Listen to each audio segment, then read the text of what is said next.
My mother, actually, surprisingly enough, absolutely loves the Boom Boom Room. She loves it. A man after my own heart.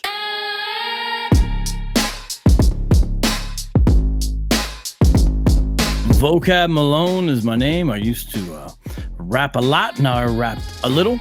And I really transitioned into apologetics. Out of evangelism is kind of how that happened. And now especially urban apologetics, focusing on number 1, Hebrew Israelism, number 2, Islam, number 3, everything else. And so it's been good to really exercise that on social media, trying to realize what platforms work. And so for me to do apologetics on social media, that includes YouTube, and that includes comedy and edge and satire, yet still being serious. And one thing I love to do is to stop, collaborate, and listen. So I work with David Wood and a bunch of other idiots, and we have a lot of fun, but hopefully communicate truth with comedy as partially the vehicle for the education. So here I am, Vocab Malone. So you mentioned Hebrew Israelism. Do you want to go ahead and explain a little bit about what that is? Sure, they love when I do that. Hebrew Israelism is a copycat idea from Anglo-Israelism, which taught back then, way in the late 1700s, and it got really popular in America, like in the 1930s, that people of the British, Scottish, Irish, and other European continents and their ancestors, so a lot of people in America, were actually the true Israelites scattered abroad, and they would go to Deuteronomy 28 and other passages to try to prove that. Now, the Black Hebrew Israelites do the same thing, sort of a mirror image. They use the latter half of Deuteronomy 28 to try to prove that they are the true Israelites. And some Hebrew Israelites utilize other things, such as a warped view of history and pseudo-scholarship and things that sound alike in different languages that really have nothing to do with each other, but they sound similar to the human ear, so therefore there must be some connection. A lot of conspiracy theories have been involved. Anti-Semitism is always in the mix, and a backwards reading of the Bible. So if that's, all it was, hey, we're the real Israelites, wouldn't be such a big deal. But all of a sudden, you got to keep the law. All of a sudden, we don't believe in the Trinity. All of a sudden, we're not sure what we mean when we say Jesus is God, if we even do say that at all. All of a sudden, if you look the wrong way, you have a lower place in the kingdom. Problem after problem after problem. And now you don't have anything that looks like the gospel, even though it's claiming to be Bible-based. So it's growing. And folks like myself, we deal with the ideology bit by bit and piece by piece until one day we'll have blown and blown and there'll be no house left standing. Sounds awesome. Sounds great to me. So what should every Christian know about him? Well, I think Christians should realize these ideas have been present before. And that's kind of how I began my last answer. I think it helps people see this isn't just, what we have now is kind of the latest version of this Israelism idea. And Israelism, you can define it different ways, but there's this idea that Israel is central in a way that the new covenant, I think, does not attest to. So it's really focused on the ethnic group at hand, and different groups of people have wanted to become that ethnic group. Now, when we first started out Christianity, right, the people making a big deal out of that were actually Jews. They were Israelites, the Judaizers in Galatians, and on and on. You kind of be like, you Gentiles, it's cool, man. You're down with the Messiah, of our old scripture. That's great, man. But you're not circumcised. And, our people have been getting circumcised a long time. Abraham was older when he had to do this. Do you think God would make an old man get circumcised plus his household unless it was a big deal?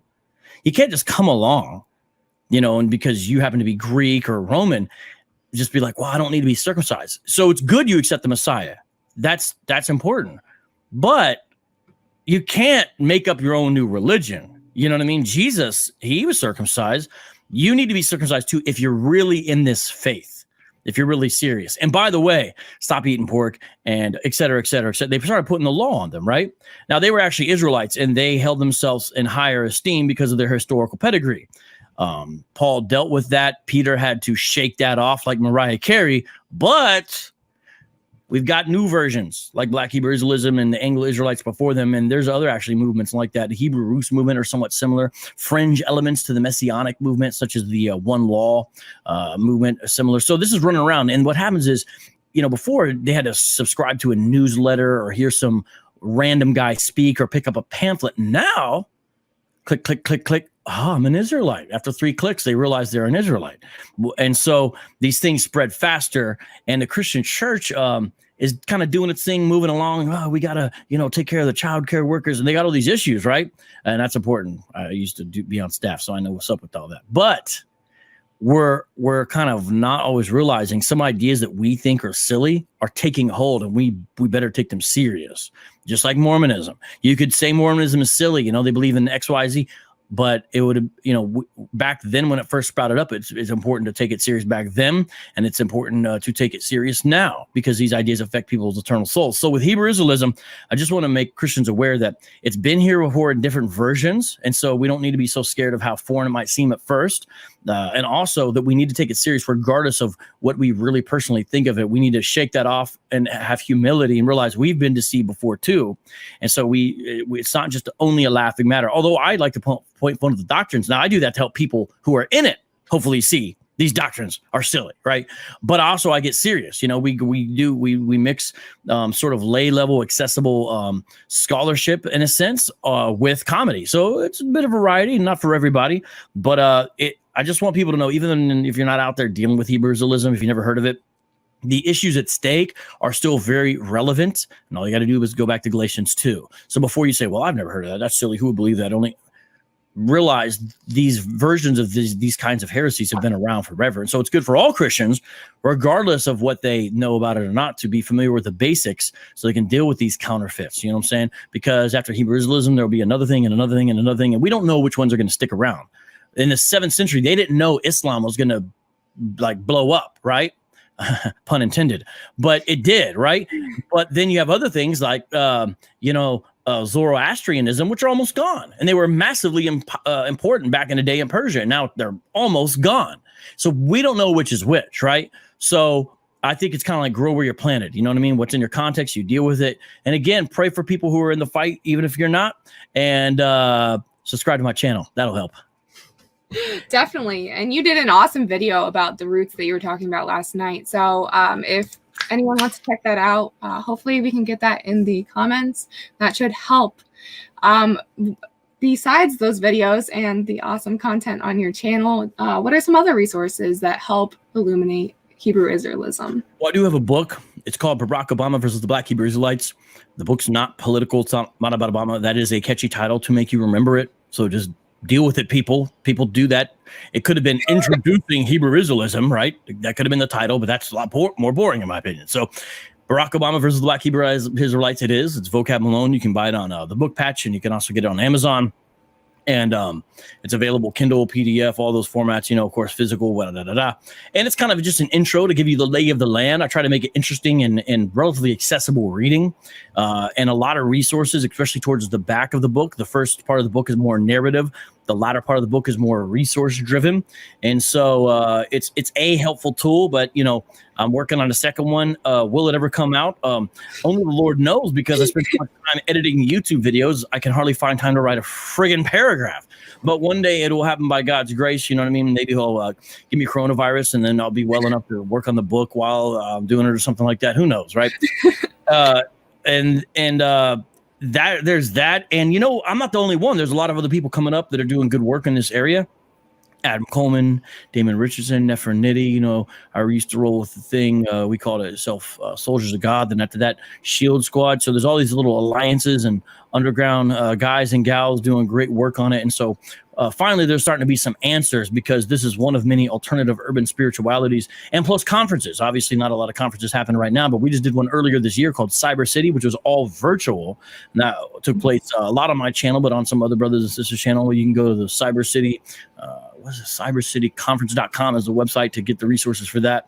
And so a lot of stuff has happened, and it's keep on happening. So that's why the support people have been given through Patreon is helpful, because This is very grassroots. It's really going to be, will the people help make it happen? And so far, they've been doing it, and we've been going. So it's nice. Good. I'm so glad that you plugged your book, because if not, she would have.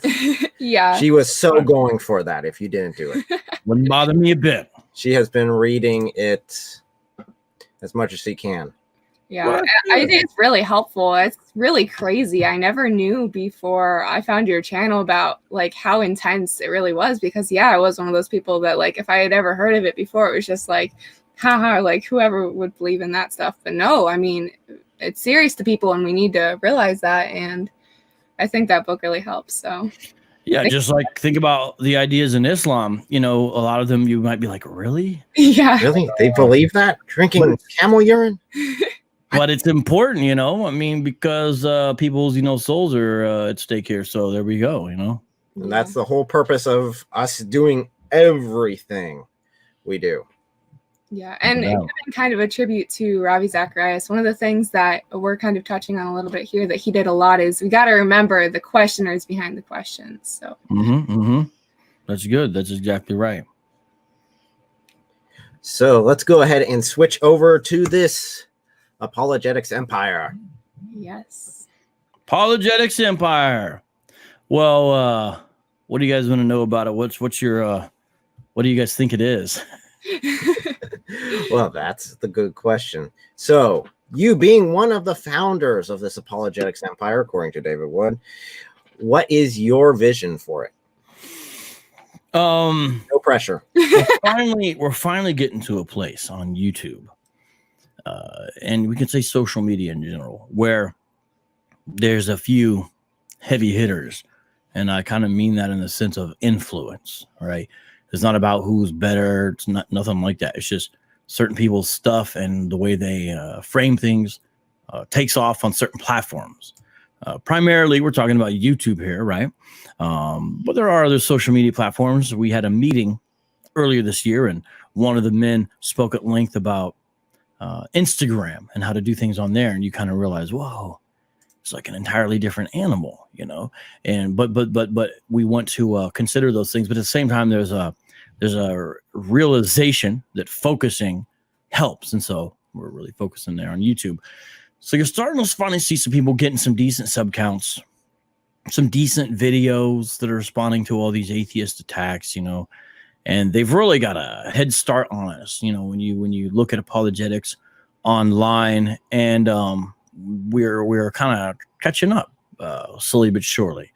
And so what it is Apologetics Empire is the idea that some of those folks who are in the fight at the forefront and those who are trying to come up, be part of that fight in more serious ways, get together and share ideas. How do we make better thumbnails and titles?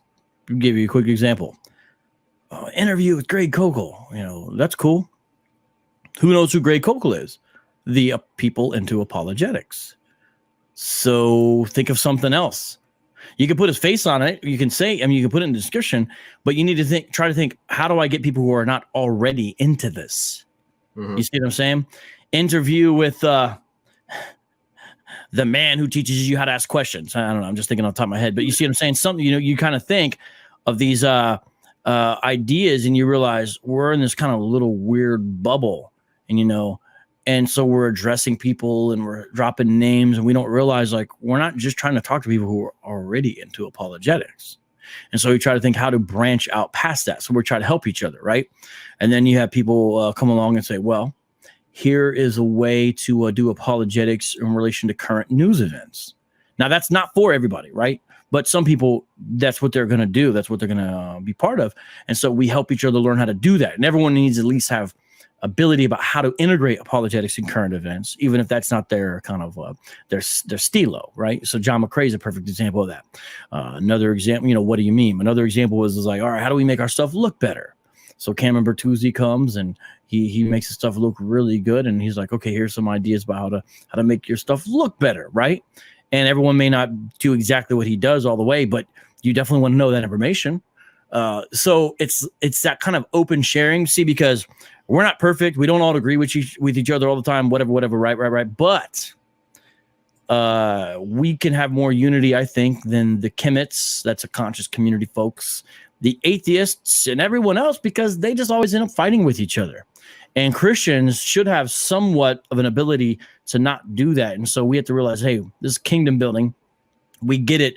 There's a certain form in which we could say this is competition. But we realize ultimately there's a bigger goal here. So let's get together and link up. And so far, so good. You know, we're learning a lot. People are coming up, and now there's a new crop, and there's younger guys coming up, and more ladies are getting involved. And so it's really cool to see. And then people are branching out into things like TikTok and all that. And so it's good to see. So the idea there is just to kind of make a splash, make a dent, and have some synergy and momentum together. And I've been very happy to be part of it. And I've seen a lot of good things, especially behind the scenes. You know, we got a couple group me message groups where we, trade ideas and make fun of each other and stuff like that. And we even had this YouTube conference. When I say YouTube, I don't mean it was going to be on YouTube. I mean, most of the speakers were going to be YouTube apologists.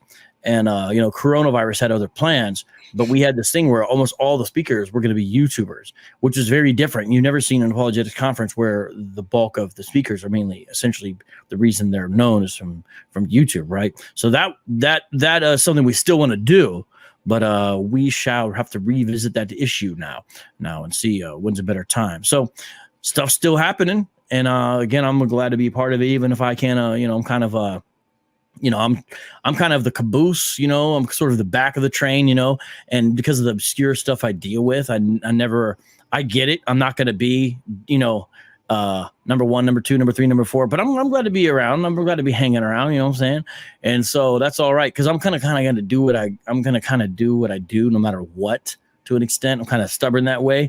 And so I hope people pay attention, but at the same time, I'm like, I got to do it anyway, And so that's what it is, at least for me. But it's good to see people coming up, especially my man. I'll give you a perfect example. Adam Coleman, True ID Apologetics. You look at his stuff, he's been involved and just so much improvement. And he's like the perfect apologist in so many ways to me. And, it's good to see more and more people just coming up. You just you kind of smile and you're glad and you're just glad to watch it happen in a sense, and be part of it. So it's exciting times.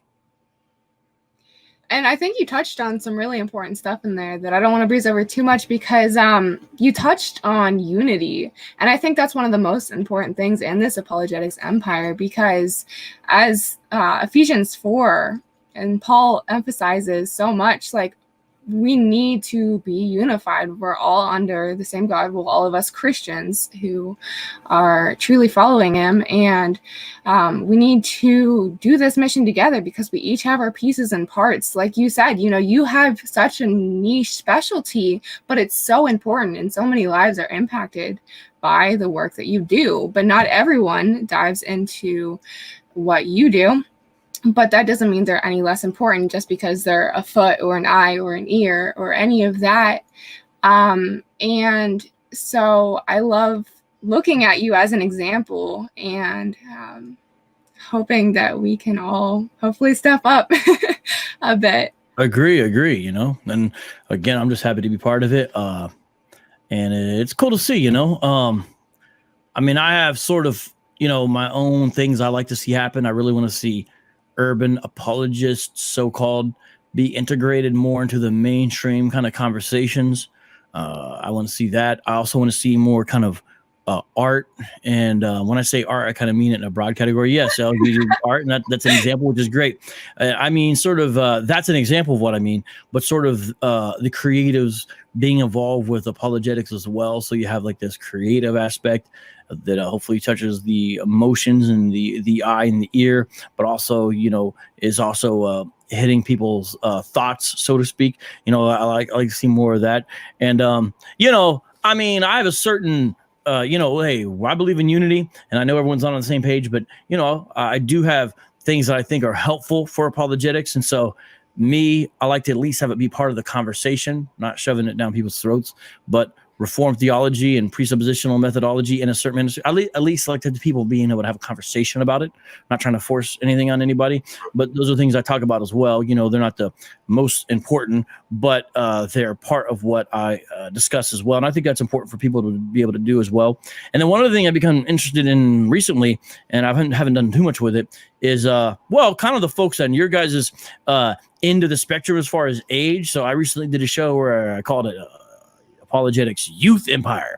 And everyone on there was like, I think 18 to 29. You know, they were all younger guys and stuff like that doing apologetics and different platforms. And that was cool to talk to them and see what they're doing. So I want to kind of keep an eye on that too, because I think that's good news, you know?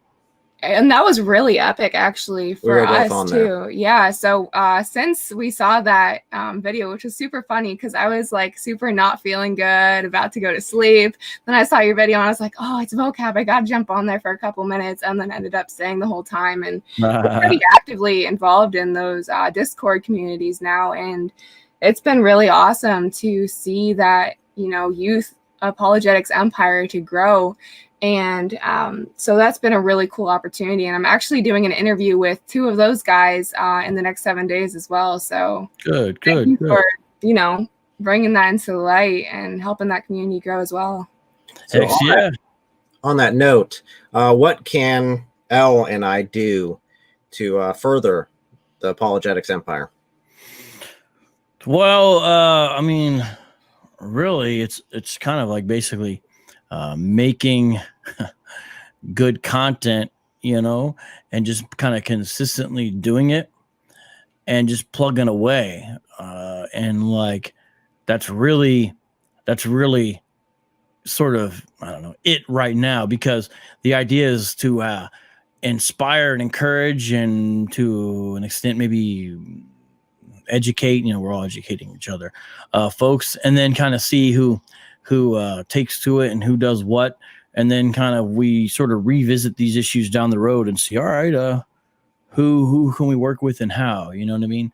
And so really it's about just sticking in there for the long haul, because, you know, gaining 1,000 subs is a hard, you know, bump to get over. You got to do that. And then you got to keep on improving things.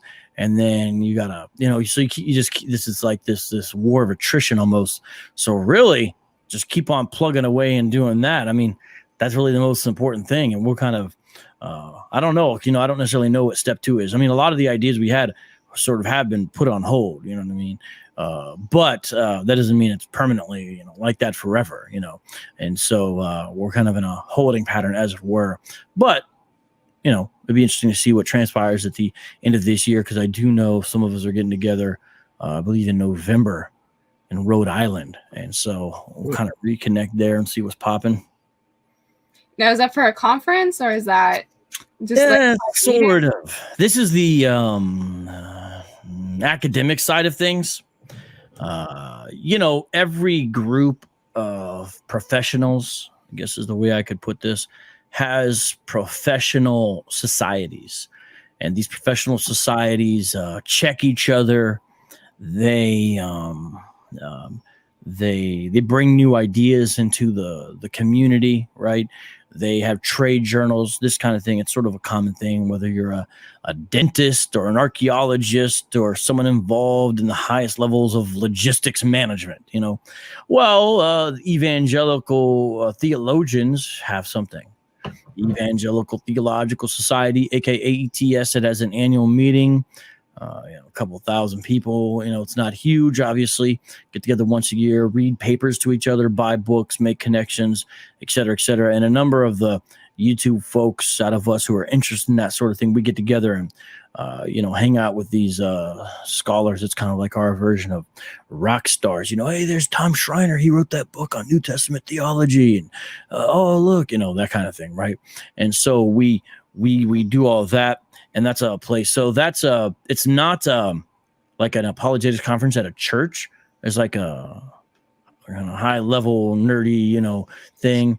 And you know, anybody with certain credentials, you know, you got to agree to a statement of faith and pay dues, can be an ETS. You know, you just go to the website and see what it is. And then if they decide, they can also go to the annual meeting, right, as well. But it's not your normal apologetics conference. Like, it doesn't have the popular speakers necessarily, although some of them will be there. It's more like has the guys who the popular speakers learn from. And so you go, and everyone there is like, knowledgeable in their field, but they may not be necessarily the most like engaging, but you're there for information and stuff like that. So it's a different kind of thing, because you're essentially hearing papers read, but you're kind of hearing cutting edge stuff in the world of evangelical, theological, and philosophical debates. And then at the end of it, they usually will have some apologetics conference as well, sort of at a local church. And the idea there is, since we've already got these apologists in town, let's do a conference together. If we can find a church that can put up the money, because it's very expensive, because they're not cheap to put together. So it doesn't always happen, but hopefully it'll happen again this year. And so there is a apologetics conference at the end of it. But usually when I say we, I mean kind of like my little merry band of men. They're usually not speakers. We just kind of go and hang out, because we're already in town. So yeah, anybody could kind of go in a sense. I encourage them to go. They'll be exposed to good information and good academics, That sounds awesome. So thanks for sharing that. Yeah. And you said that's the ETS. Yeah. Let me see. Tell me, let me see what the Evangelical Theological Society. It began like in the late 40s. Yeah, ETSJETS.org. And the reason why it's JETS, because they have a journal. It's called the Journal of the Evangelical Theological Society. And you just go there, and the website is not meant to impress you. It's just meant to give you information. And then you can kind of see what's going on, and then you can try to join in the fun. The next one is, let's see here. Let's see. Yeah, the next one is in sometime November. I'm trying to find out when the annual meeting is. There we go. November 17th and 19th, 2020. And the program theme is Christianity and Islam. So that'll be. Ooh, that sounds so good. Yeah, so that's good stuff. You got it. Yep. Where's that going to be located? Rhode Island, right? Providence, Rhode Island. They switch it around every year. Yeah, it changes places every year. But yep, that's it. Yeah, that's totally something that sounds like my cup of tea, because I love research and diving in, and especially Islam and Christianity, I would say, are the two religions I know the most about. I know about Jehovah's Witnesses and Mormons too, and I'd like to dive in a bit more into apologetics in those fields, but Islam and Christianity is what I've been focusing on lately. But for those who that's not necessarily their cup of tea, what are some suggestions for how everyone can get involved in the apologetics empire? Because we do all have our own giftings, like I was talking about earlier.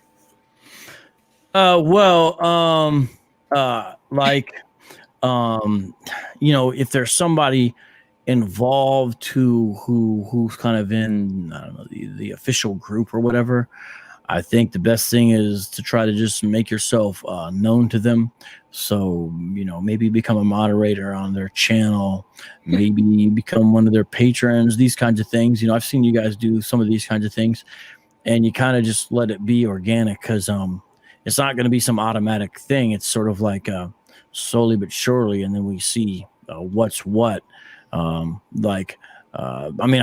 doubt, honestly, if I would even be able to be involved unless I had a close connection with David. I mean, maybe I would. But if you look, you got John McCrae, he's got 50,000 subs, and then everyone else has even more, So it's like, I'm sort of at the bottom end of that if it's just sub count, right? And so it's just like this slow process of getting to know people and continuing to do good work. And so I would say, if you're like, hey, these are people that I see what they're doing and I'm down with this, I would say try to be involved in some way, in the ways you can be involved. And I do think there's something to be said for sort of, making yourself available and being present and kind of having a humble attitude and supporting people whose work you believe in. And then one day, it'll be where, you're quote in their position and they'll be gone, and there'll be people younger than you and people coming out, wanting to do the same thing with you.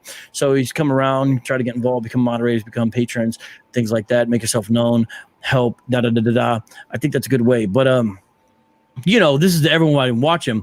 One thing not to do is, it's one thing to be persistent, but it's, you also don't want to be a bugaboo. You don't want to be asking hey, every week, hitting up Frank Turek. Hey, can you be on my show? Hey, can you be on my show? It's like, Like, it's like there has to be sort of a within reason kind of thing where you realize, because, you kind of realize even if you did get, say you bothered, somebody bothered Frank Turek for a year straight and they finally interviewed him, you realize that one interview doesn't really make or break a channel. And you kind of see like, okay, it's a bump, it helped, but really it's long-term, your content you're doing. And the next thing you know, people hit you up and they want to be on, they'll want to be the ones we on. One thing I sometimes tell people to do, and it's maybe a little bit different because it's sort of Christian ministry. And so I get that. One thing that they say though, in some of these YouTube tutorials, they'll say, try to collaborate with people who are sort of roughly in your, as far as who you kind of expect to be like, yeah, let's do it.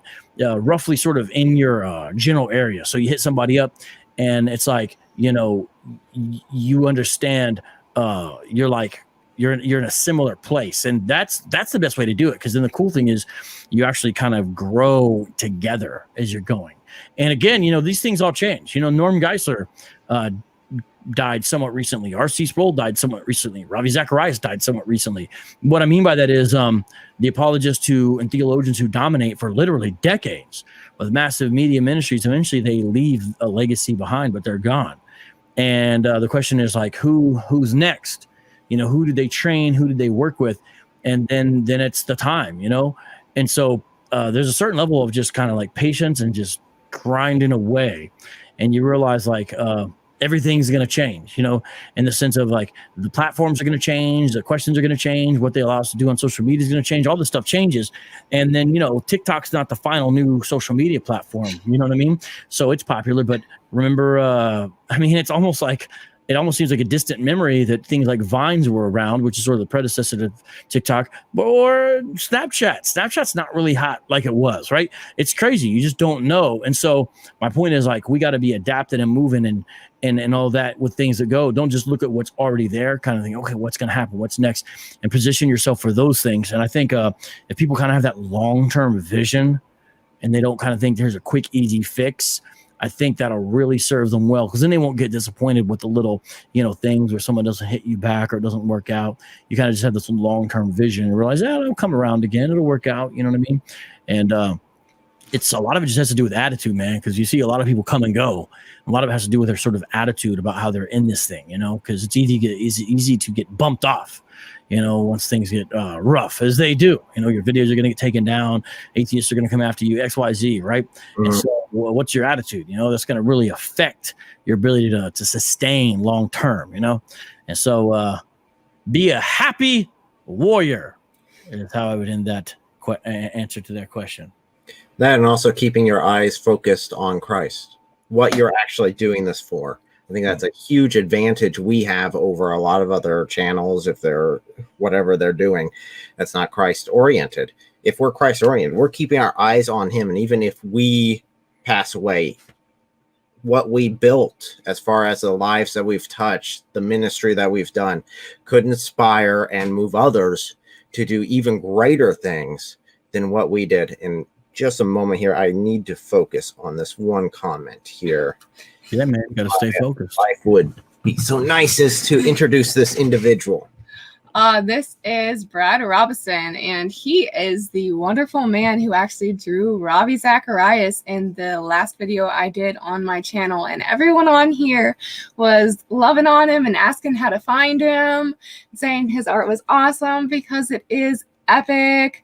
So yeah, guys, that's who this is, and make sure you show him some love because he's awesome. But yeah, he said I would love to see stuff on Jehovah's Witnesses or Mormonism versus Christianity. So yes, that will definitely be in the queue. I've gotten so many requests lately from you guys and I really appreciate it, but that is definitely on the list, so I look forward to that. And Roxby actually said, I think seeing an interview on Scientology versus Christianity would also be interesting. And Roxby wants to hear about Scientology. Well, Roxby, I don't remember you telling me that before. Have you already told me that before? Who do you want us to interview, or who do you want them to interview, Roxby? Or are you just telling them to interview somebody? Who are they going to interview? That's what I want to know. She just wants us to do all the work, huh? All the work on our own. And, Go ahead. Liza J also said two things in regards to that. She agreed that seeing Jehovah's Witnesses and Mormon versus Christianity would be great. and said that Scientology is really big there in New York City. So it definitely seems like that is a need. And I do think that's important, looking at that with this topic that we've been talking about. You know, where can people help? Identifying the needs is one of the most crucial things to finding where you can help, and also seeing what intrigues you, because that's what we're called here to be, is an answer to the questions. And so finding those questions is really important. So I think that's awesome. Thank you guys so much for the requests and the support. So as far as the apologetics side goes, what sort of resources or books should be focused on? Well, you know, first of all, just a bit about reading. Reading is essential. And really, if a person can do it and, you know, take sacrifice, getting some schooling at some level is so important. Look, not everyone can. I get it. Okay. Not everyone needs to. So there's not a diss to anyone, but I'm just saying, the younger you are, the more likely you can do it, and it's worth it. The reason I say that is because a big part of what you do when you go to seminary and whatnot is reading. And the good thing about the reading is you're essentially forced to do it. You're forced into the discipline. Very, very few people have proper enough discipline to read the amount that we need to read to be as sharp as we do. And we also don't always know what the best resources are. And also, we don't always do so in a sustained fashion where we read on one topic in depth. So I'm going to actually start out there and say, look, if you're thinking about going to some school of some kind that'll get you sharper on your philosophy from a Christian perspective, I believe you should focus on, or your theology, apologetics, do it. Don't delay, do it. Places are low on their prices right now and doing more and more virtual stuff. Now is the time, people. So that's a great resource. And then you may be like, well, they don't teach the apologetic issues. Yeah, they don't teach Hebrew Israelism. You know, they don't teach how to combat that at school. What you do is you get the tools and the stuff, and then you apply it to your context, right? So that's one thing. But then, you know, there's lots of great book lists. You know, you just put in top apologetic books. I did a show one time, it was top 50 apologetic books, I think. And, there's a lot of good stuff. I do think it's fundamental. You know, I mentioned Greg Kokel earlier. Everyone does need to read Tactics. I'm going to promote Greg Bonson, Always Ready. I think those two things really go good together. And then sort of a general apologetics book. I would recommend John's Frame books called Apologetics, and it's for second edition. First edition is Apologetics for the Glory of God. But if that's not your cup of tea, maybe you want to get even the Josh and Sean McDowell, Evidence That Demands a Verdict, or even William Lane Craig's, you know, Reasonable Faith. A book like kind of has all the topics inside of it, and you kind of, that way you get some of the basic information. And then I do think it's important to start focusing on things. I realize we want to answer everything and we get embarrassed when we don't know the answer to some science question. But at the end of the day, I think the best work is done by specialists. And specialists maybe means you got 2 or 3 things you focus on. But really the best thing to do is to focus on a few things and just be like, this is what I'm going to do. And the reason why you maybe focus on something is because it's important, and also it's passionate for you. And, you know, your specialists, what you specialize in can change during your career, right? It can change, and that's okay. That's something that's done. So my point by saying that is, once you sort of realize, okay, here's a key area, then you seek out books that kind of focus on some of those areas. So I'm going to deal with the thorny issues in the Old Testament. So, you know, that the answer for that person doing that kind of apologetics for what books they should read is a little bit different. You know, you need to go get Paul Copan's God a Moral Monster and start there and get his bibliography, and then just and go from there, right? And then if a person says, well, I'm going to focus on New Testament Christology, that's a different set of things. You know, if a person says, I'm going to focus on textual criticism.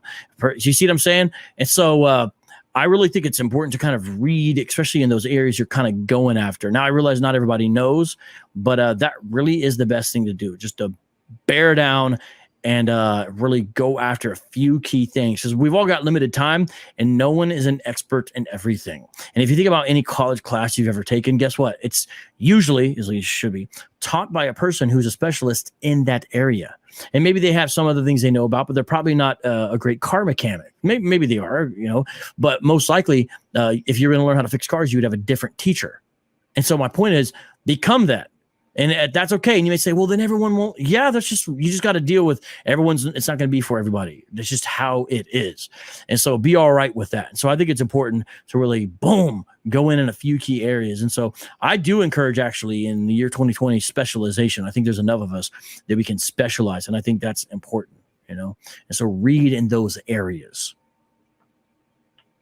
No, I agree. And I don't actually think for most people that a traditional like college degree is what is needed, but I do highly recommend classes. And I do think that there are lots of opportunities for many people who maybe even can't afford them. For example, for me, and I would highly recommend this for anyone who is still either in high school or just graduated.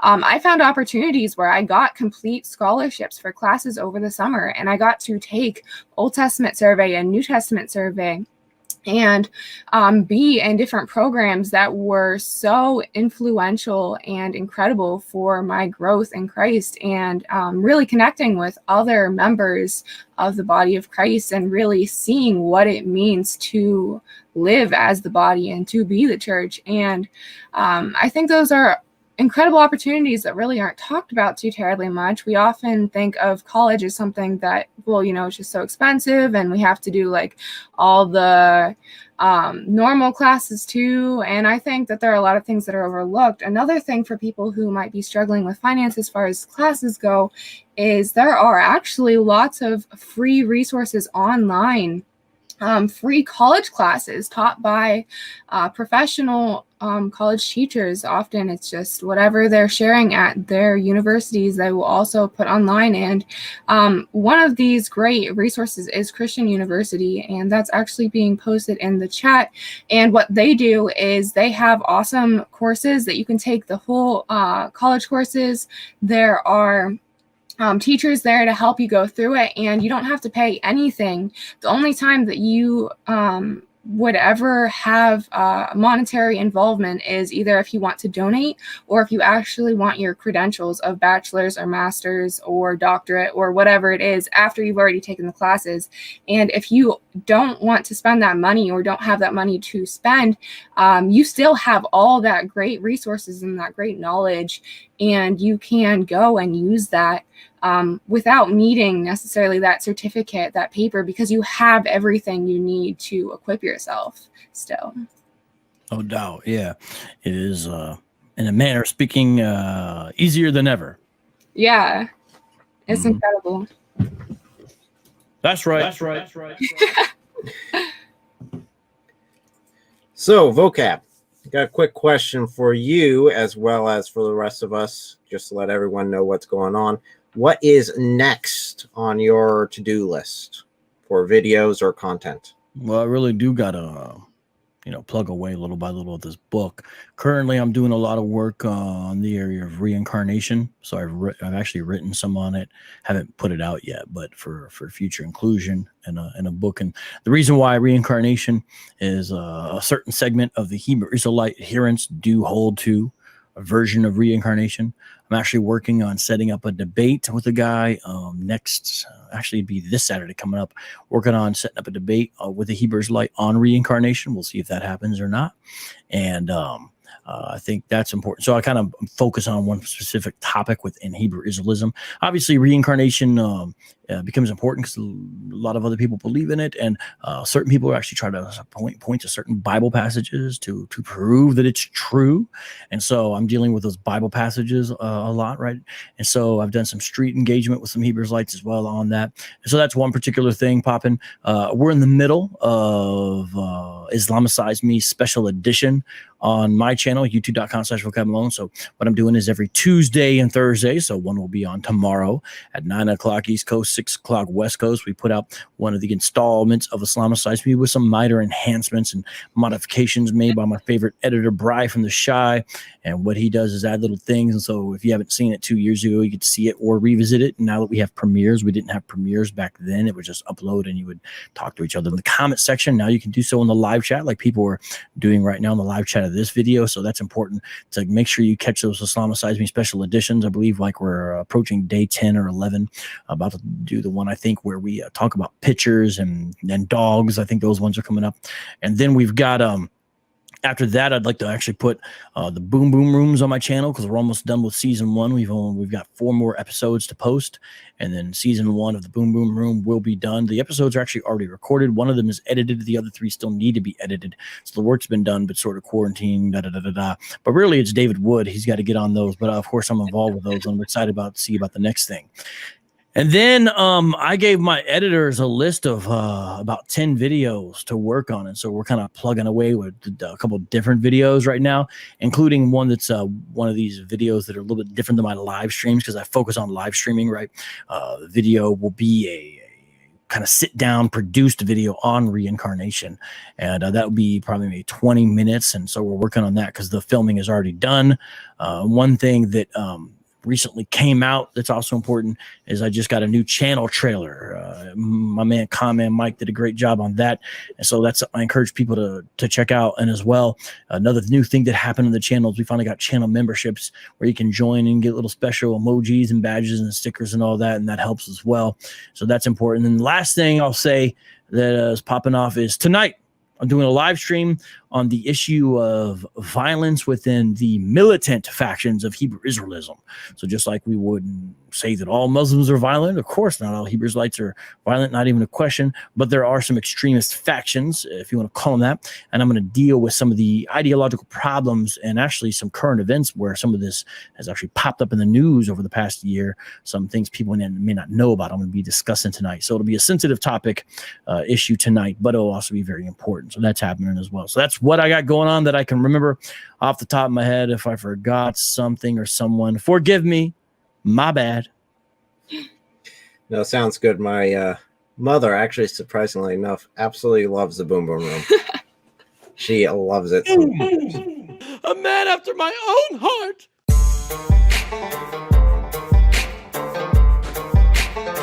Good one. Push the button. What's I'm about to do to this fool? Push the button. Interesting. So push the stupid button. But everyone knows I can't read. I confess, that sounds kind of creepy. I see what you did there. Even though I've got all eternity, I don't have time for this. Did you say Jews? And how do you know? Man, that sounds like some white people stuff. Idiomites. You've never lied to me before. Besides, I'm usually a great judge of character. Peace be upon me.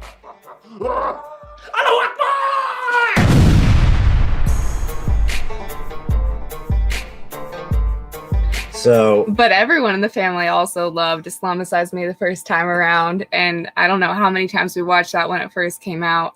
And then you had it up on your channel. And I thought that was cool, but I didn't make it a priority because I've been watching all your other stuff. But I figured, yeah, I've already seen these. And then I was like, oh, whatever. I should probably jump on there and talk to everyone, watch these again, help give some support that way.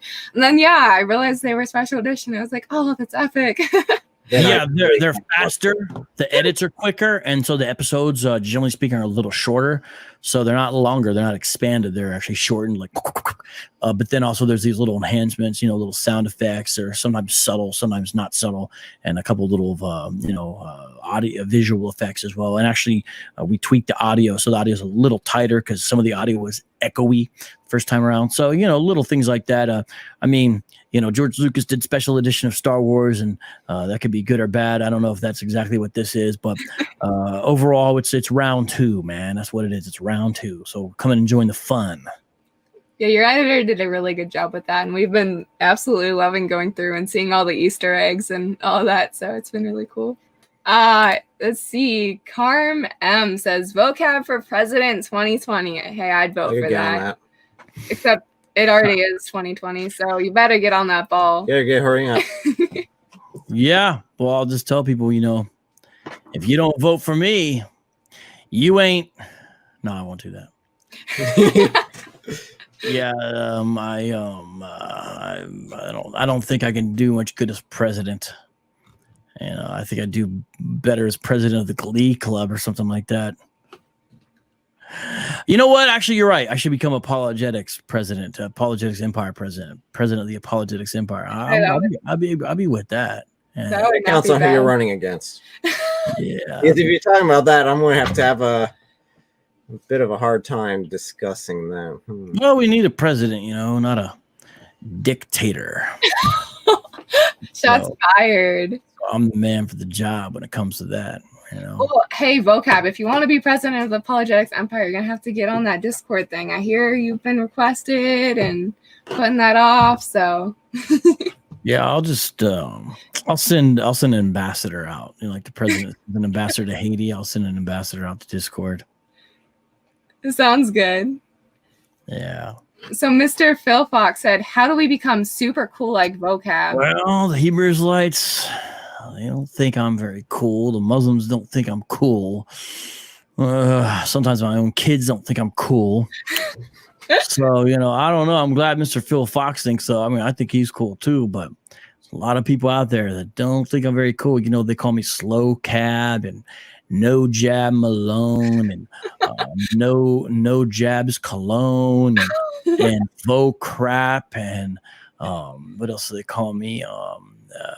No swag Malone. These are all the names of the Hebrew Israelites. I'm trying to remember all the other names they've given me, but just so you know, not everyone, you can't make all the people happy all the time. How's it go? I don't remember what it is, but whatever it is, it's true.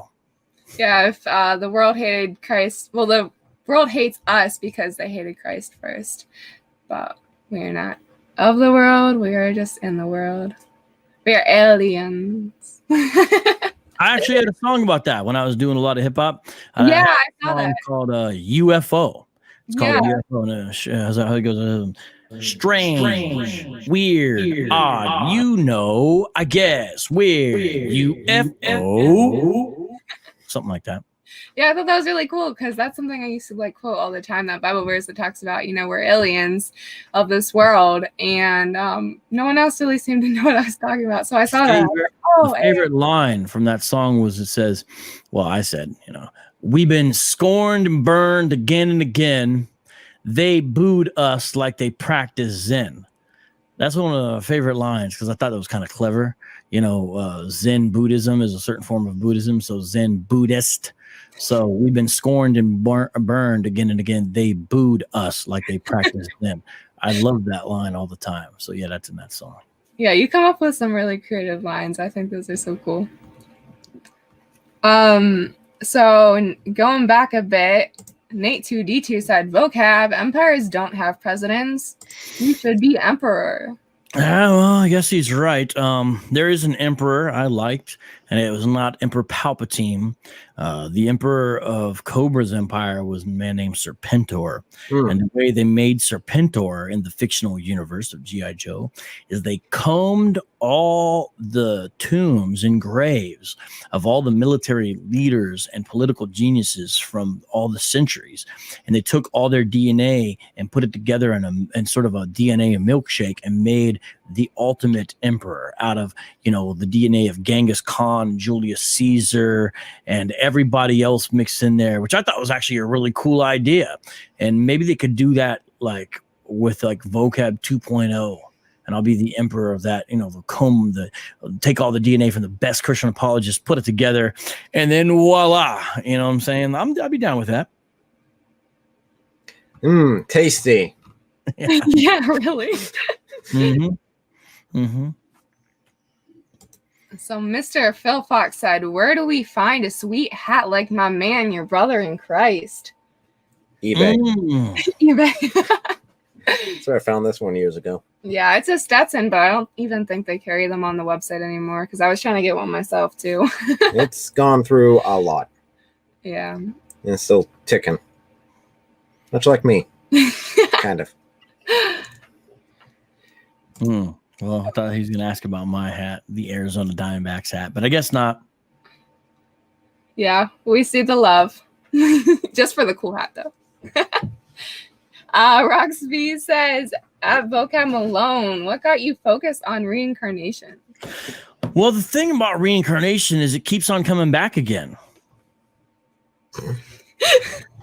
Well, in all seriousness, for a long time, there was these Hebrew Israelites who kept on saying, if you really want to throw Vocab off his game, you just ask him about reincarnation. He can't handle reincarnation. You take reincarnation to vocab, you won't know what to say. These wacky tacky Christians can't say nothing.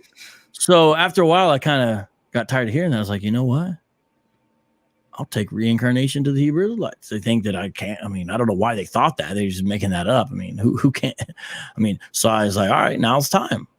And I hadn't really heard a lot of people exposing the fact that a lot of Hebrew Israelites believe in reincarnation and have their own really wacky iteration of it.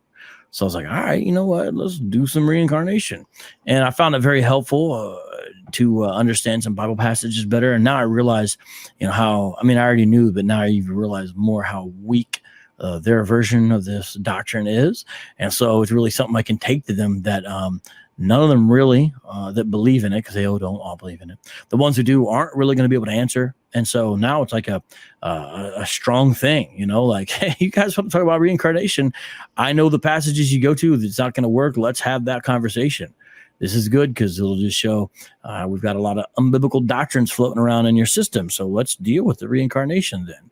And I find it fascinating anyway, the reasons why people believe in reincarnation.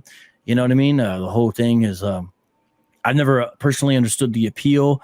I have to think another way to understand the appeal. I kind of, could kind of understand the appeal if I thought a different way, but I don't get it. But it's important to see that people believe in it and they try to use certain passages. And so let's deal with those passages and find out what they really say. And the Bible is not teaching anything like reincarnation, and so it's good to bring out. And then people, when they deal with other people, like say a New Ager who kind of utilizes the Bible when it's convenient, then they'll know some of those same passages and kind of go in those. So it's not just relevant to Hebrew Israelism. They say, according to a 2009 survey, I know that's 11 years old, but that's the most recent and reputable one I could find, that 25% of Americans, according to Pew at that time, believe in reincarnation, and 24% of professing Christians actually say they believe in some version of reincarnation. And so you realize it's an important issue, not just within the Hebrew Israelites, but larger culture as well, Absolutely. Yeah, that's crazy. I didn't realize that number was that high. I knew that it was, a big belief, but not, like a quarter of everyone. Yeah, and so that's 2009. I'd like to see updated figures, but Pew is relatively reliable. One problem that you do find when you run into any religious research data is they do tend to over include who's a Christian. So like someone just says, I'm a born again Christian. Okay, you're a Christian. The doctrinal components are not really looked at to find out, does this person match any normal definition of a Christian? So almost always in these surveys, Christians are over counted. And I think that's important to remember, because you got people running around, evangelicals are 25% of the country. No. Evangelicals are not 25% of the country. It's probably literally never been that. What it is there's something called the halo effect researchers have to deal with. And it's basically where people are like, I go to church, I believe, and they really don't. But it's when they're answering a survey, the halo effect takes place. And so you have to deal with, but it says professing Christians. That means in some way they said to the researchers, yes, and then said, we hold a reincarnation. So that's the 24% figure. So that's fascinating as well, to think of that. And so, it is important. And, these ideas, my guess is you become more popular, because when we talk about secularization, it's true, there's a certain amount of secularization that sets in, but people end up becoming spiritual in other ways, worshiping other things, coming up with other beliefs to fill the void of maybe a more generalized Christian understanding of what happens after you die. You know what I mean? So these are important questions to tackle. I specifically do it in the context of Hebrew Israelites. And so far we've seen by our street encounters and lack of being able to find opponents to debate that they're really not so bold about it as they once claimed. And I think that's good to see too, because it shows House of Cards in full effect. Absolutely. I think this is a question for you, actually. Do I have a TikTok account? Liza J wants to know. No, I do not have a TikTok account. There are certain family members who have been trying to suck me in, but I have not yet done that. I am still struggling to catch up with my other social medias, but if there is an interest in that, I would consider it. Yeah, but right now my focus is catching up on Instagram, because I used to be pretty big on there. I used to have accounts that were 5K, like 3 that were 3K, and then I kind of just was like, this is way too much work, and gave up on it a bit. But I'm trying to grow that again, because I know there's a lot of people there that need to be reached. It seems like that might be the case with TikTok too, though. So we will see. I will do some research into that and see what I can do. So here is one for vocab. This is a good one. In fact, I've got this question. Okay. Vocab, Malone. How long have you been an apologist? Miriam Mendoza wants to know. Yeah, great question. When I was towards the end of my high school years, I realized, whoa, I'm becoming an adult, and I say that I hold to Christianity, but I better make sure what's going on. And so I spent an inordinate amount of time of really diving in to books, especially dealing with issues related to creation and Genesis and things like that. And I read a lot, especially this one summer, and then it kind of carried over into the next year. And I realized that Christian truth was built upon a solid foundation. So I had that sort of personal knowledge at a new level. But I also realized, hey, people need to know about this. This is good stuff that I've been looking at and reading. And I realized I don't think a lot of folks at my church know about a lot of this really cool stuff. And so I talked to this other guy. He was an older guy than me, and he was a pharmacist. And so he had an interest in scientific questions and whatnot. And he had done, he was ahead of me. He had done reading and had an ability to understand these things. And next thing I knew, him and I were doing an adult Sunday school class on creation apologetics. And it went really well. And I was like, whoa, I'm like barely a kid. And I'm with this other guy and I'm teaching adults. And I'm like, what? And it was like really cool. And I realized how helpful it was for everybody and how much I enjoyed it. So it kind of went from sort of my own self to that. And I just kept on along those lines, studying the Bible, going out street evangelizing, but I don't think I would have considered myself a apologist proper yet.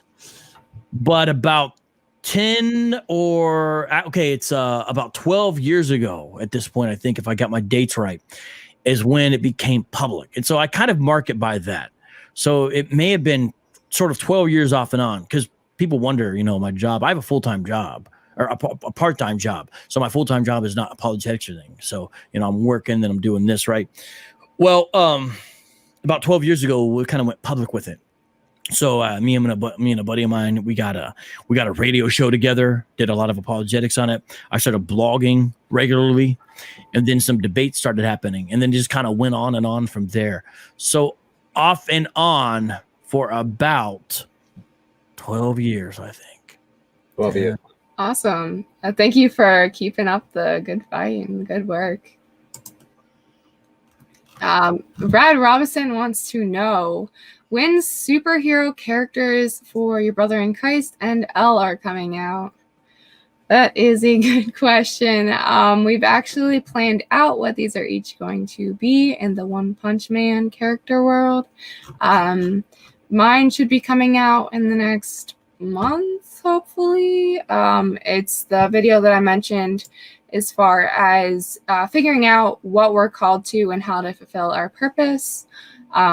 So that is when I'll be doing mine, hopefully. Yeah, here in the next month. And Your Brother in Christ's birthday is coming up in about 2 months. So that would be a cool thing to do, a birthday bash over, kind of celebrate him a little bit and do his. So we have another question from Daryl Newton, which is an amazing author. He's a good Christian author that we've worked with before. Yes. And he writes sci-fi. So he asks, what is the strongest argument for the resurrection of Christ? Were you all answering this? What's the deal with this one? Sure. Popcorn it. I'd say for me, it would be the historical evidence of what happened afterwards, how the apostles reacted, how the word of God spread through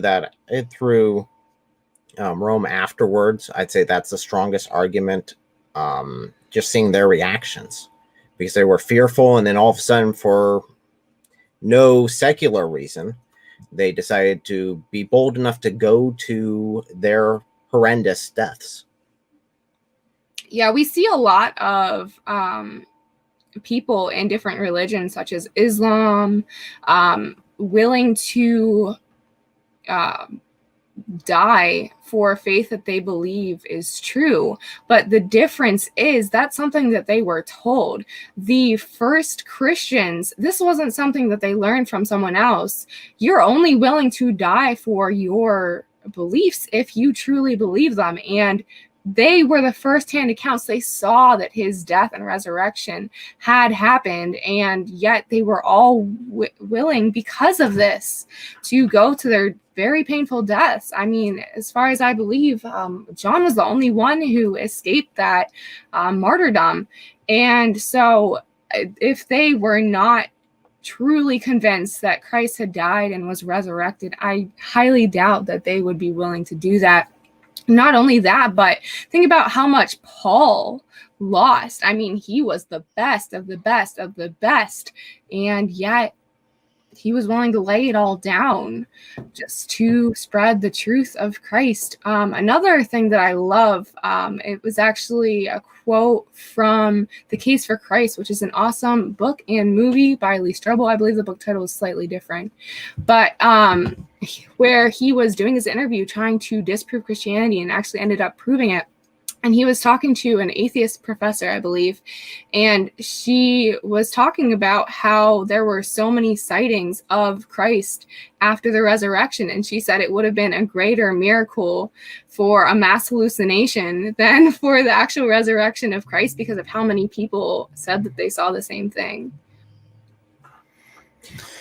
Yeah, and then my answer would just be aligned with all that, is that I think ultimately it's helpful to realize that God has given humanity an authoritative and reliable account in the New Testament documents. And so as we start off realizing and recognizing they're true, I think it's helpful to do alternative explanations and see if they work. And so similar to what you said in the beginning, brother in Christ, you said, what happened afterwards, and what it is if you try to posit anything else in the place of the resurrection in history at that point, let's call it the variable X. What is the variable that makes all these different things happen and plus explains all this different data? You'll find out that nothing works. And I don't think that's an overstatement. And now it's work to go through each one and look at it little by little. And that's where the debates and the writing come in. But I think ultimately at the end of the day, that's a true fact. And so it's almost like, guys, you're stuck with the fact that Jesus rose from the dead. And then where do we go from there? What do we do from there? Because guess what, folks? You can realize Jesus rose from the dead and still be a disbeliever. Those folks who were guarding the tomb, doesn't seem like they all believed. In fact, they were willing to lie about what happened. The Sanhedrin, the folks who, besides Joseph and Nicodemus that we know, they knew, they heard the account from the guards and were like, well, let's just tell a lie about it. We got to clamp this thing down. They didn't just believe all of a sudden. And so it's a fascinating thing to think you can even realize the historical reality and still not believe. And so there is a spiritual component. However, I think it's helpful for us to recognize, these parallel accounts, Matthew 28, Mark 16, Luke 24, John 20. That's where you find them. Those are actually 4 different documents by 4 different authors, 2 of whom we have very good reason to believe were direct eyewitnesses, Matthew and John, 1 whom knew eyewitnesses and spoke to them, Mark and Luke. Not only that, Apostle Paul. There's another example of a document. You know, we think of the New Testament as one book. Really, it's 27, but then even from the 27, there's different sources there. So Matthew, Mark, Luke, John, Paul. Plus, you go to James, you start to add up the writers, and you realize what's up with all this early attestation to the fact that this man rose from the dead. And you try to put something else in its place, it just will not work. And so we can essentially kind of knock down alternative theories one by one and realize, thank God, we do have a reliable, trustworthy, and authoritative account when we read the Gospels. And why would we accept something else as superior when we have first century witnesses to this reality? We have a superior witness historically to anything else that would come after. So we can go to Tacitus and see what he said. We can go to Pliny the Younger and Suetonius. We can see what they said. We can look at Juvenal's comments if we want. Okay. But those are sort of corroborative secondary sources. The best, without a doubt, are the Gospels and the other relevant New Testament documents, because even though Matthew, Mark, Luke, John are first there in the canon, which makes sense they should be, as far as when things got finalized, it's most likely that 1 Thessalonians, James, those two books were the earliest. In fact, as early as 45, notwithstanding the fact that portions of the scripture, even by people who don't even sort of believe, have been recognized, go back pretty early as far as how close to the events they are. For example, a portion of 1 Corinthians 15 maybe can be dated to 35. And you just realize, praise God, that he has left such a mark. And so we have a real strong place to go forward and then make the implications heard that folks must repent and believe on Jesus Christ, the risen Son of God, who is coming back again. That's right. Amen. I also did a video on this live stream on the historical evidence for Jesus' life, death, and resurrection. Yeah, I think that'd be an interesting one. It looks like we got probably most likely a Hebrew Israelite sympathizer, but I'm interested in Keith Curry's question there. Okay. Let me read this one and then go ahead and pull that one up. If you are you able to pull it up on your end? Me? No, I don't think I can't. I mean, I can see it. I could read it, but I can't put it on the screen or nothing like that. Okay. Why can't you just go to Dante Fortson and Teo Ministries and come to a legitimate conversation with the true people of the covenant? It is very sad. Vocab Malone is still attempting to discredit the Hebrew people and never prove that they are in error. If you can provide historical evidence like Teo Ministries and Dante Fortson. Right. So I see Keith is a supporter of Dante. A few things about this, Keith. One is, I don't know if you're aware, there had been some conversations between apologists from Teo and Dante, for example, with Faithful to God. And I don't think it went all that very well for them. So I don't necessarily think this would be a good thing for, especially Teo. I think it'd be much more difficult for even him. So I don't think it'd be a good thing for them, but I do think it should happen. So I agree. The problem is with Dante, for example, is if you go back earlier this year, what he did is he made a list of requirements of what it would take to talk to him. And I believe one of them was that to have this legitimate conversation, you had to call these universities and ask them a certain set of questions first and make a video of you phone calling them. And then I think you had to be black as well. I don't know where that document is. Maybe he still has it up. It was utterly ridiculous. I've never seen such a silly set of preconditions to have a conversation with anybody. So Dante's built a wall around himself with these ridiculous preconditions. I think that's ultimately key. To be frank with you, Dante is a coward at heart. That's why he quickly calls women like Nefertiti ratchet, a woman who is trained and has a law degree and is incredibly articulate, intelligent, bright, quick, and passionate. He just goes ahead and calls her ratchet.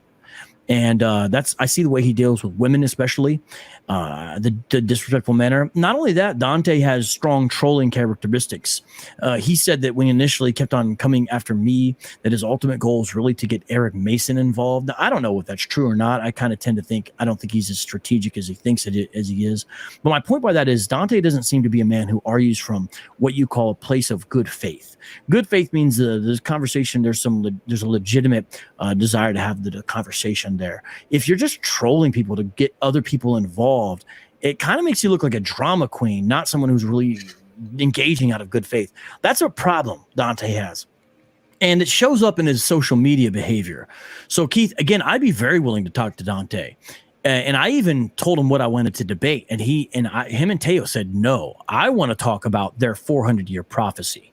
They said no to that. So just so you know, Keith, I put it out there several times. I want to have a conversation about their false 400-year prophecy. Neither of them will do it unless something's changed. And now they're saying they will, and they really will, not just say they will. Then what is it? What is it? So I would love to have that conversation, right? But his social media behavior is a bit odd too. The man tags me more than once a week on Facebook, and it's irrelevant things. It'll be like some white racist guy who beat up somebody, and he'll be like, hey, is Vocab Malone going to call this out racist? If he's not, he's racist. This really silly stuff. I don't see how that's trying to have a real conversation. He blocked me so much. I made a joke and said, bro, am I your new muse? And he actually said yes. I was like, bro, that's strange. I never heard a dude say that about another dude. He's like, well, look up the definition and you'll see. And so I actually had to block him. He was tagging me so much. Now, once a week, he does the @mention thing for me on YouTube.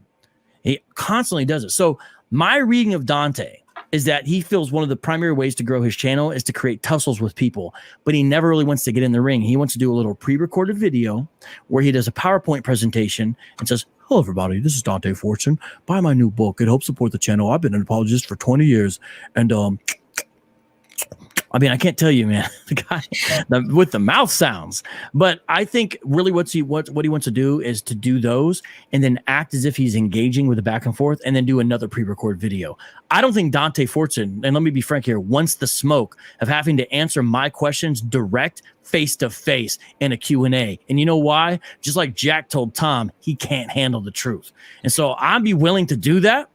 Dante's not willing to do that. So you guys can hold him up as your Goliath, but Dante is not ready to face David. And that's just being honest. And that's why he builds a wall with the silly preconditions and likes pre-recorded videos. And he'll probably make a video out of this because he wants to do another pre-recorded video, but he doesn't want that real conversation dialogue. And if he did, Dante, please stop with the name calling. It's just like, you wonder why I'm going after him hard. It's because the way he talks about people. Everyone who disagrees with him is a false teacher and a liar. No, we just disagree with you, bro.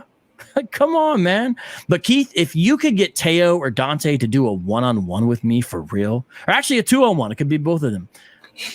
Keith Curry, I will give you $25. I don't have a bunch of money. I'm not rich, but I'll PayPal you or cash up you $25. That'd be your little, like a finder's fee. That's enough for like one meal or something. You know what I'm saying? But I'm not kidding. I'll give you $25 if you really can make it happen for real. I don't mean putting me in contact with them. I mean making it really actually happen. You can do that. You get $25. I'd like to see that.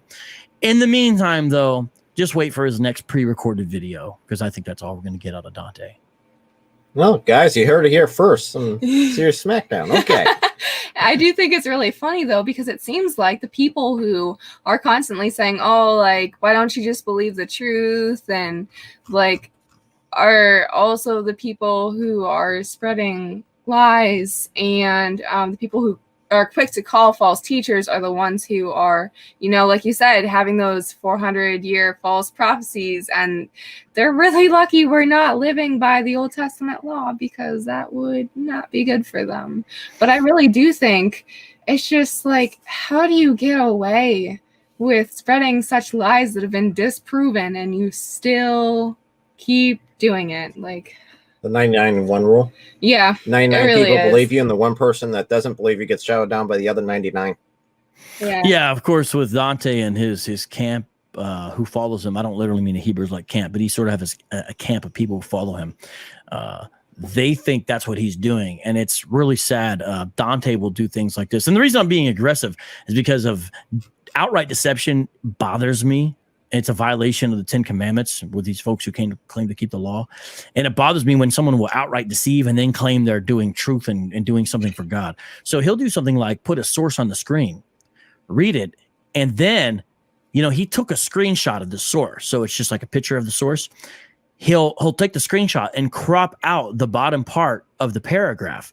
And the bottom part of the paragraph directly contradicts what he just read, because he's not reading the entirety of this thing. And so sometimes I joke around and I say, Dante, quote, I call him a nickname. It's Dante, it gets cut off right there, Fortson, because he'll tell his people, oh, well, it gets cut off right there. But if you go to the Google book source, as Nefertiti did, and you look at the actual place that you can bring up from Google Books, because they allow you a certain amount of preview, you see, no, there's a rest of the page here. Dante cropped it. So the end is, why do you do that? He does stuff like that again and again and again. That's the kind of thing we're dealing with. But the audience watches it and they're like, oh, Dante's bringing up these scholarly sources. He's bringing it. And then Nefertiti, I've mentioned her a few times because her work is excellent. She did a video where she didn't even go to extra sources. She said, I'm going to only look at his sources he brought up and find out if they match his claims. And so she went to all the sources he went to, found out all of them said something different than what he was really saying. They disagreed with him in some way. And so used his own sources to discredit the narrative he was painting. His followers were so blind to not be able to see this. And this is where we realize, ladies and gentlemen, because I know I'm talking smack, but ultimately this is spiritual warfare, because you see the deception is deep. And I believe it's even demonic at times, honestly, frankly. His followers said, oh, look at this horrible work by Nefertiti. This woman didn't even bring out any new sources. She couldn't bring out any sources of her own. And her goal here was what she did, which is to use his sources to debunk his claims, to show he's not properly utilizing them because he doesn't know what he's doing, or he does and he's deceptive. Their response is, you didn't bring out any new sources. They're literally missing what's happening. It's like you're literally not seeing what's taking place in front of your eyes. And that's where you understand spiritual blindness is a real thing. And so we got to keep on doing the work and pray for the Lord to open up hearts, because that's the only way it's going to happen. And I see that really heavy with the folks who follow Dante. I really see that. So he, to be honest, he's essentially good at deceiving people. And it's a real shame. And that's why I know he will never have the kind of dialogue that this person is talking about. He will never have it. And when I say never, I mean he will never do it. He won't do it. But I would love it if he would. That would be epic. That would be very important for people to see. But don't hold your breath, ladies and gentlemen, or else you might die of asphyxiation. Thank you guys so much for joining us. Thank you, Vocab, for joining us here. We really appreciate your ministry. We really appreciate what you're doing. Definitely the Boom Boom Rooms with David Wood is epic. Yeah. And if you guys have not checked those out, you are missing a lot of good humor. So without further ado, obvious baby distraction, activate. Vocab Malone got the G.I. Joes. Yo, I got that soul like 70s old. Oh, solid gold. So I flow on and on like the ocean. Vocab Malone be roller coasting on a Saturday. Today, Sunday, hit the highway. Maybe one way, Yahweh. To Trinity. 3 or 1, somebody say, hey, like a horse is born. Hey! Little man was getting down to the freestyle. It's so funny watching every time you come on. He's like, yeah, singing it.